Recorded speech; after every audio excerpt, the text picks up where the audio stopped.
গাজীপুরের কালিয়াকৈরে অস্বাস্থ্যকর পরিবেশে তৈরি হচ্ছে জনপ্রিয় খাদ্যপণ্য নাড়ু। এরই পাশাপাশি এখানে শিশু শ্রমের মতো নিষিদ্ধ কাজও চলছে দিব্যি। প্রতিষ্ঠানটির মালিক বিএসটিআই অনুমোদন ছাড়াই চালাচ্ছেন ব্যবসা। এ নিয়ে ক্ষোভ প্রকাশ করেছেন স্থানীয়রা। রিপোর্ট করেছেন এস.এ. বাংলা নিউজের স্টাফ রিপোর্টার আলমগীর হোসেন। চলুন শুনি বিস্তারিত প্রতিবেদনে। গাজীপুরের কালিয়াকুর আইস মার্কেট এলাকায় খোলা জায়গায় ময়লা আবর্জনার পাশে তৈরি হচ্ছে এই নাড়ু। অস্বাস্থ্যকর পরিবেশে তৈরি হওয়ায় এই খাদ্যপণ্য প্রতিদিন পৌঁছে যাচ্ছে সাধারণ মানুষের ঘরে। তবে শুধু এখানেই সীমাবদ্ধ নয়, এই প্রতিষ্ঠানের কাজ করছে ছোট ছোট শিশু, যারা দিনভর গুড়, চিড়া ও নাড়ু তৈরির কাজে ব্যস্ত।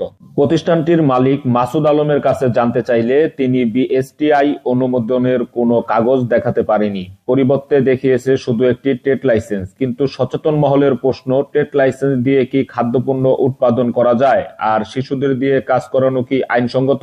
এই প্রতিষ্ঠানের তৈরি নাড়ুগুলো প্রতিদিন স্থানীয় বাজারে বিক্রি হচ্ছে, যা খাচ্ছে শত শত মানুষ। অজান্তে ঝুঁকছেন নানা রোগের দিকে। স্বাস্থ্য বিশেষজ্ঞরা বলছেন, অস্বাস্থ্যকর খাবার ও শিশু শ্রম দুটি অপরাধী, সমানভাবে ক্ষতিকর সমাজের জন্য। এই তানবীর, তোমার এইখানে কত টাকা বেতন দেয়? 3000 টাকা দেয়। আচ্ছা, তোমার নাম কি? জয়নাল আবেদিন।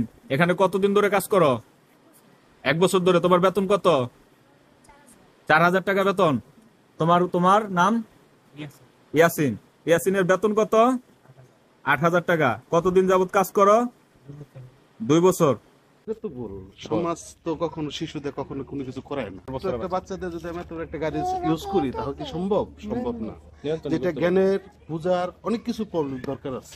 ছোট বাচ্চাদের দিয়ে যে কাজ করাচ্ছেন। একটা বাচ্চা আছে, আমি বারবারই বলছি যে বাবা মা এখানে রেখে গেছে, পাশের বাসা আমার, যেহেতু ওর বাবা মা চাকরি করে, নিরাপত্তার জন্য আমার কাছে সেফটি হিসেবে রেখে গেছে।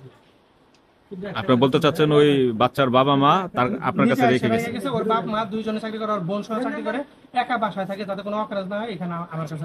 অস্বাস্থ্যকর পরিবেশে তৈরি নাড়ু, শিশু শ্রমের মতো নিষিদ্ধ কর্মকাণ্ড আর বিএসটিআই অনুমোদন ছাড়াই ব্যবসা পরিচালনা, সব মিলিয়ে প্রশ্নের মুখে প্রতিষ্ঠানটি। প্রশাসনের জরুরি নজরদারি ও ব্যবস্থা এখন সময়ের দাবি।